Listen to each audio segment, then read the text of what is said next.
Boa noite, igreja. Amém. É um prazer estar aqui com vocês mais uma vez. Igreja de coração, amo essa igreja, faço parte do corpo de Cristo. E hoje é um dia especial, é o dia do pastor. E eu vim trazer uma mensagem que reflete o caminho da jornada de todo pastor. Todo pastor, a Bíblia fala que lá em João 10:11, o próprio Jesus fala: eu sou o bom pastor, e o bom pastor dá a vida por suas ovelhas. Amém? E Jesus, como pastor, ele também fala que ele não deixaria a gente só. Ele mandou o Consolador para a gente, o Espírito Santo, que fala ao nosso coração. O Espírito Santo, ele tem uma função de nos convencer do juízo, nos convencer do pecado e nos convencer da verdade. E nossa palavra é falar sobre identidade. O pastor dessa igreja, o sonho dele é que cada pessoa dessa cidade realmente reconhecesse a identidade que ela possui como servo de Deus, como filho de Deus. E à medida que a gente vai conhecendo o Evangelho, a gente vai entendendo que a nossa identidade, ela vem de Deus. E quando eu pergunto sobre identidade, eu queria ver que o ponto essencial do inimigo é tirar a nossa identidade. Amém? Vamos abrir nossas Bíblias, lá em Gênesis 3. Gênesis fica... Gênesis fica onde, gente? Gênesis 3.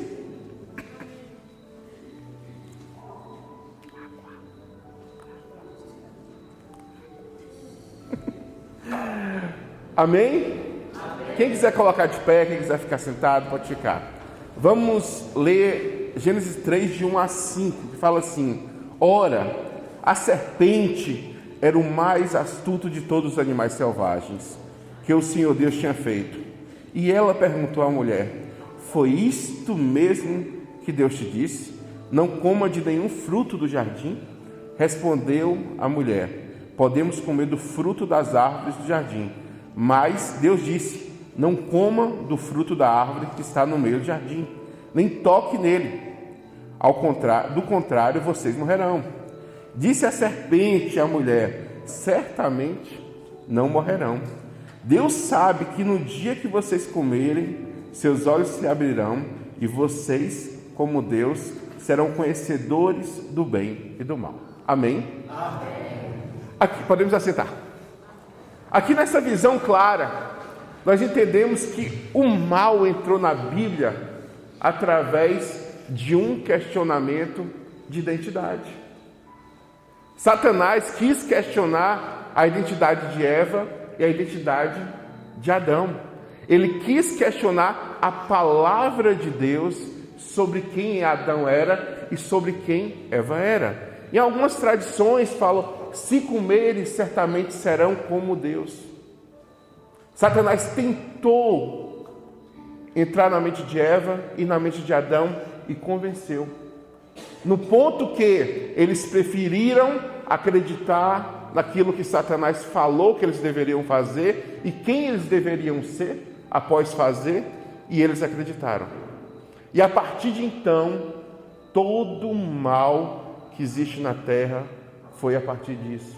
A humanidade sofreu com isso por muito tempo, ainda sofre, porque também o diabo, quando Jesus estava no deserto, a primeira coisa que ele tentou questionar de Jesus foi o quê? A identidade de Jesus. Se você é filho de Deus, pule desse penhasco, se atire desse penhasco. Se você é filho de Deus, transforme essa pedra em pão. Algo assim. Então o diabo, ele veio entrar na mente de Adão.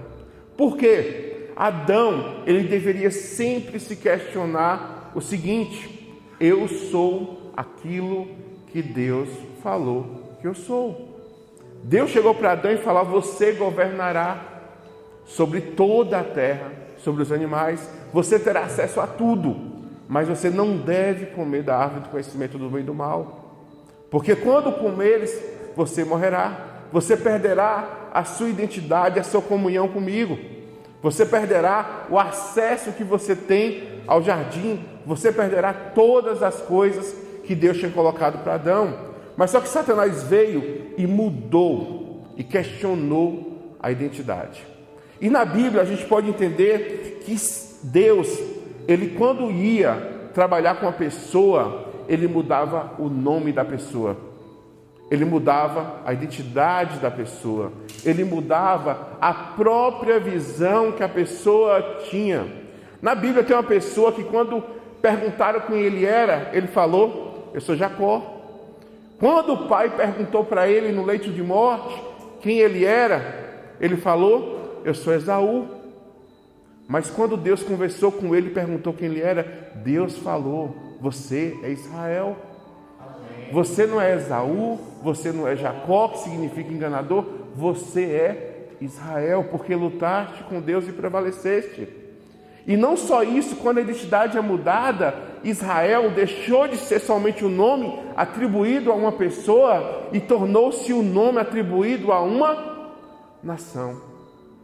Deus conecta a identidade conosco no Velho Testamento através da nação. No Novo Testamento, Deus traz diferente. Ele conecta a nossa identidade através de uma figura de filho. No Velho Testamento, nós podemos entender que Deus estava caminhando com a sua nação, querendo colocar a identidade dele na nação de Israel, que era o povo escolhido por Deus.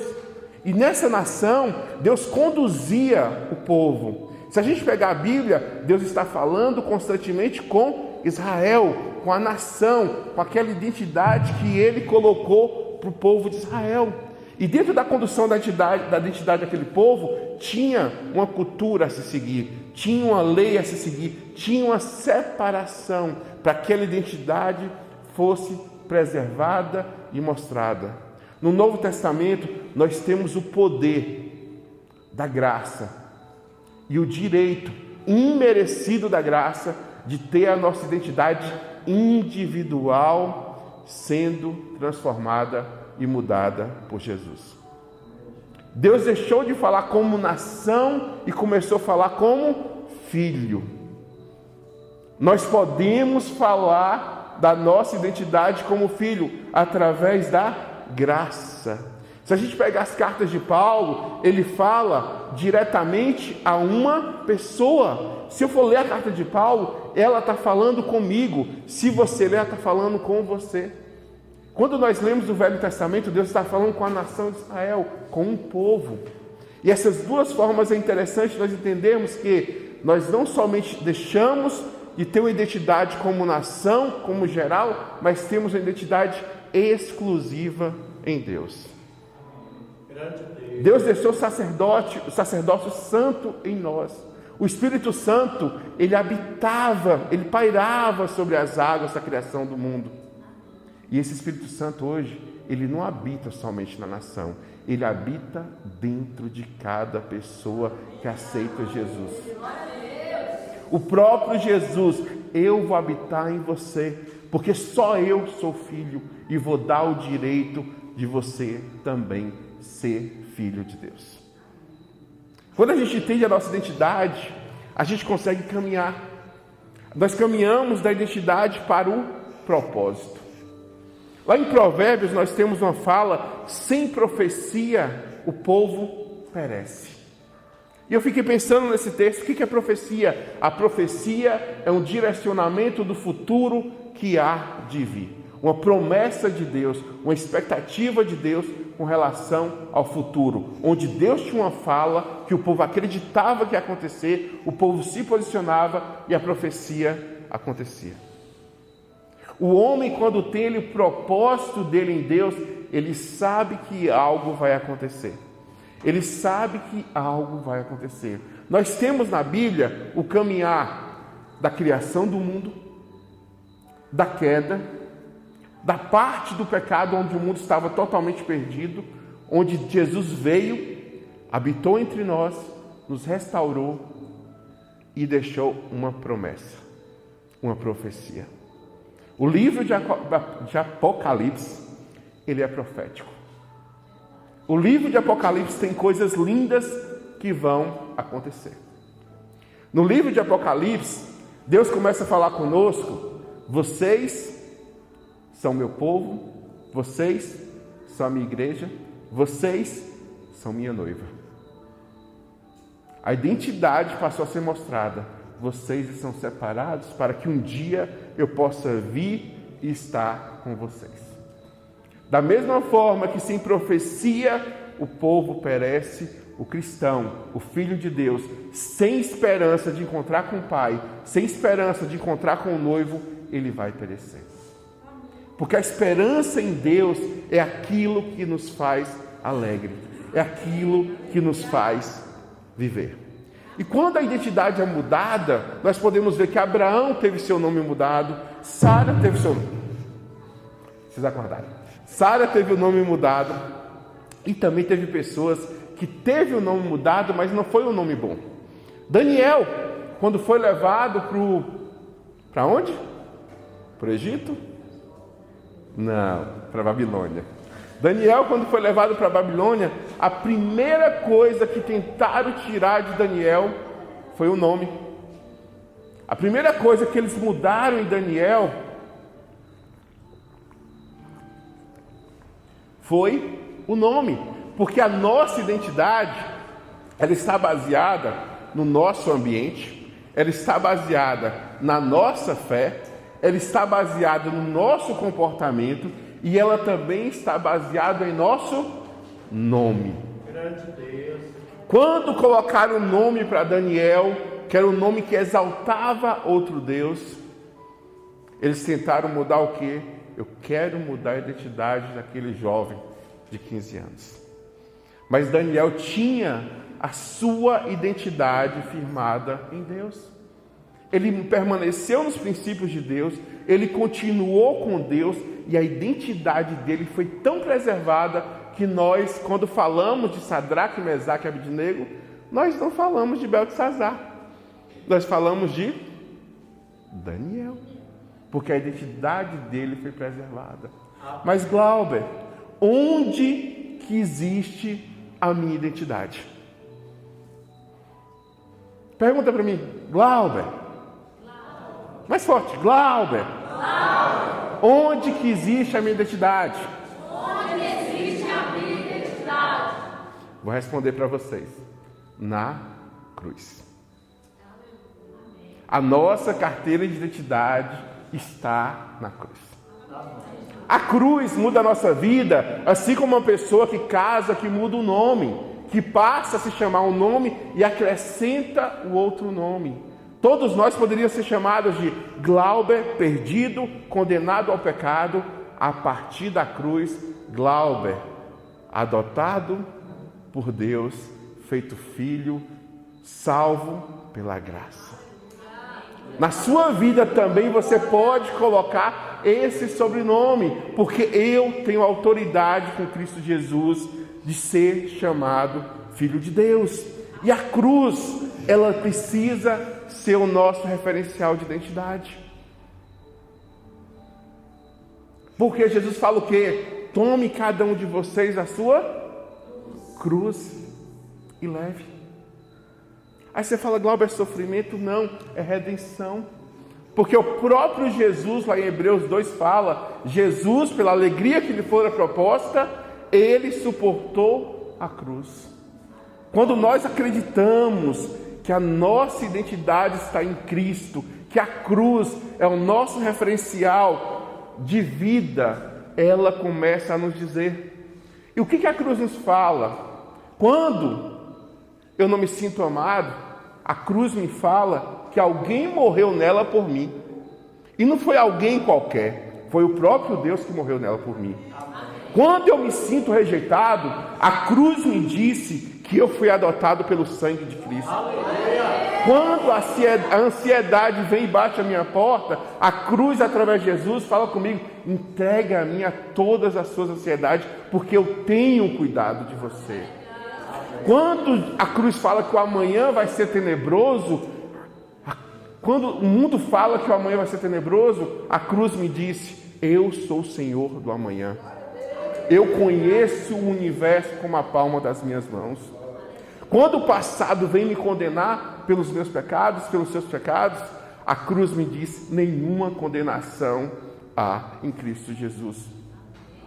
E quando a morte me fala: eu vou vencer, a cruz me disse que Jesus venceu a morte na cruz. A minha identidade pode ser refeita e regenerada pela cruz. Mas, Glauber, eu vou cair? Vai.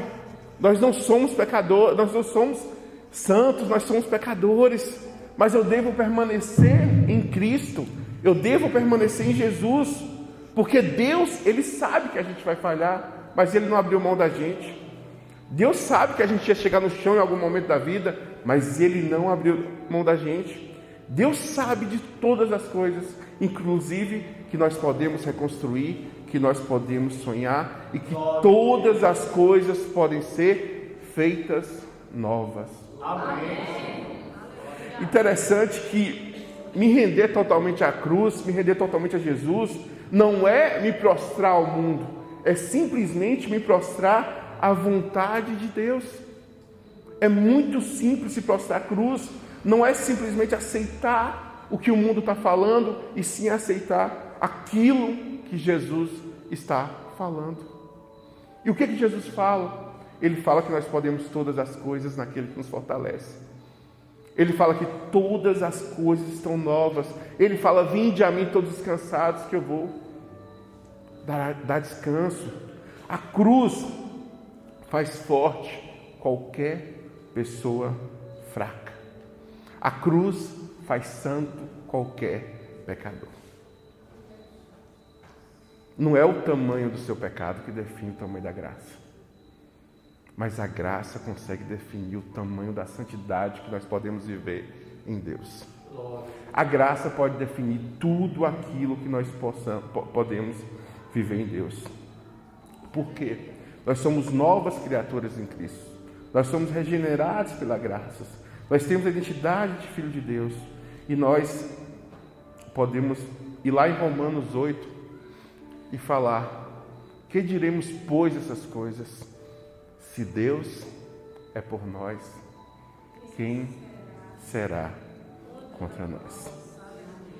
Então, todas as vezes que eu tenho a minha identidade questionada, eu posso muito bem olhar para o melhor espelho que a gente tem, que não é o espelho que mostra só o agora, que é o espelho que mostra o passado, o presente e o futuro. E esse espelho se chama a Palavra de Deus. Amém. Esse espelho mostra para a gente que nós somos mais que vencedores, que nós temos um propósito a seguir, que nós temos uma missão. É impossível você ser tocado pela graça e você continuar da mesma forma que estava, porque a graça transforma. Só que a graça, ela é tão excelente, ela é tão especial, que não existe nenhum pecado que possa anular a graça. Aí você fala: Glauber, como isso pode ser real em minha vida? Simples. Não precisa fazer passe de mágica, não precisa fazer coisa extraordinária. A única coisa que a gente precisa fazer para acessar essa graça é se render. É deixar de lutar com a graça. É se entregar à graça de Jesus. É se colocar à disposição de Deus. Deus, eis-me aqui, faça como tu queres. Faça a tua vontade, que não seja a minha vontade, mas que seja feita a tua vontade. Nós podemos pensar que lá em Pedro, ele mostra Pedro falando, aquele mesmo Pedro que foi fraco na fé, que era temperamento temperamento forte. Ele fala lá em 2 Pedro 2, 9 a 10, que ele fala: eu fui crucificado com Cristo. Agora já não sou mais eu que vive, mas Cristo vive em mim. A vida que agora vivo no corpo, vivo pela fé no Filho de Deus, que me amou e se entregou por mim. A identidade de Pedro já não era mais Pedro, um pescador. Já não era mais Pedro, um negador. Era Pedro, aquela pessoa que entendia que Cristo vivia nele. E Paulo fala em Gálatas: se alguém está em Cristo, nova criatura é. As coisas antigas já se passaram. Eis que surgiram novas coisas. Eis que tudo se fez novo. E nessa noite eu quero convidar você a viver o novo de Deus. A você realmente parar e falar assim: Deus, eu não quero saber qual é a identidade do mundo para mim. Eu quero saber qual é a identidade que o Senhor tem para mim. Eu quero saber qual é a identidade que o Senhor fez para mim. Eu não quero ouvir a voz da serpente falando que você pode ser isso, que você pode ser aquilo, que você pode ser isso. Eu quero ouvir aquilo que você tem para mim. Aquilo que o Senhor tem para mim. E lá em Efésios, Deus fala que vocês são geração eleita, sacerdócio real, nação santa, povo exclusivo de Deus, para anunciar as grandezas daquele que o chamou das trevas para a sua maravilha da luz. Antes nem sequer um povo, mas agora são povo de Deus. Não havia recebido a misericórdia, mas agora receberam. Amém? Nós podemos falar: eu tenho a identidade de Cristo. Não vivo mais eu, mas Cristo vive em mim. O diabo, ele não tem autoridade para te convencer a mudar a sua identidade. Se você bloquear o diabo, ele não vai ter influência sobre você. Mas a única forma de bloquear o diabo não é por você, é por Cristo Jesus.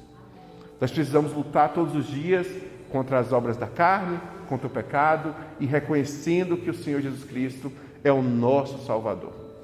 Nós podemos parar e pensar: Deus, faça-me entender a minha identidade, porque à medida que eu entendo a minha identidade, eu vou entender o seu propósito, eu vou entender a sua vontade. E o sua vontade é boa, é perfeita e é agradável. Nós estamos aqui nessa terra para viver uma vida com abundância, uma vida cheia de amor, cheia de paz, e sabendo que a promessa de Jesus foi: eu estarei convosco até o fim dos tempos.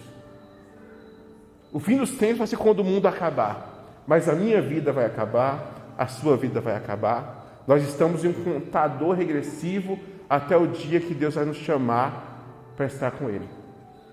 E a melhor promessa que eu vejo é que no dia que a gente fechar os olhos para essa terra, Deus vai estar lá do outro lado para enxugar as nossas lágrimas.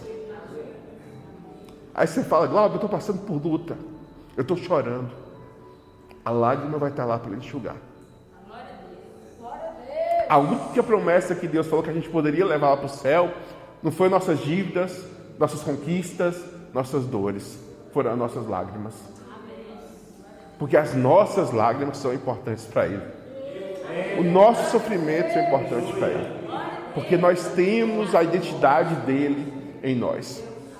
Ele quis vir como nós, para saber aquilo que nós passamos, e Ele suportou tudo, porque Ele saberia que ninguém era capaz de vencer o mundo, mas Ele venceu o mundo. E um dia estaremos lá com Ele, e nós o veremos face a face como Ele é. Podemos nos alegrar, porque em Cristo nós somos mais do que vencedores. Amém? Vamos colocar de pé. Feche seus olhos. Levante sua mão. Deus amado, em nome de Jesus, Pai. O seu nome tem poder. O nome de Jesus é o nome sobre todo o nome, Pai. Deus, por muitas vezes o diabo vem em nossas vidas tentar questionar nossa identidade, tentar questionar nossa obediência a Ti, para que nós pecamos, para que nós saímos da Tua vontade, para que nós saímos da graça, Deus. Mas, Deus, pelo poder da autoridade do nome de Jesus, eu te peço, nos mostra a nossa identidade na cruz, Pai. Nos mostra a nossa identidade em Jesus, Deus.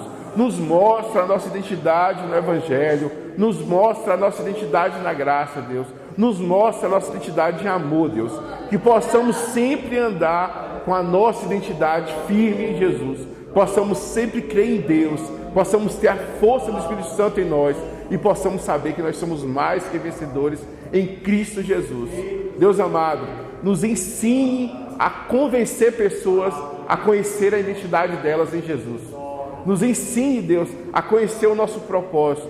Nos ensine, Deus, a pregar esse Evangelho. Essa notícia tão maravilhosa que a Tua graça nos surpreende. Que nós possamos levar todo mundo o conhecimento da real identidade de Cristo Jesus em nossas vidas. Para a honra e glória do Teu nome, Pai. Muito obrigado por tudo. Amém e amém.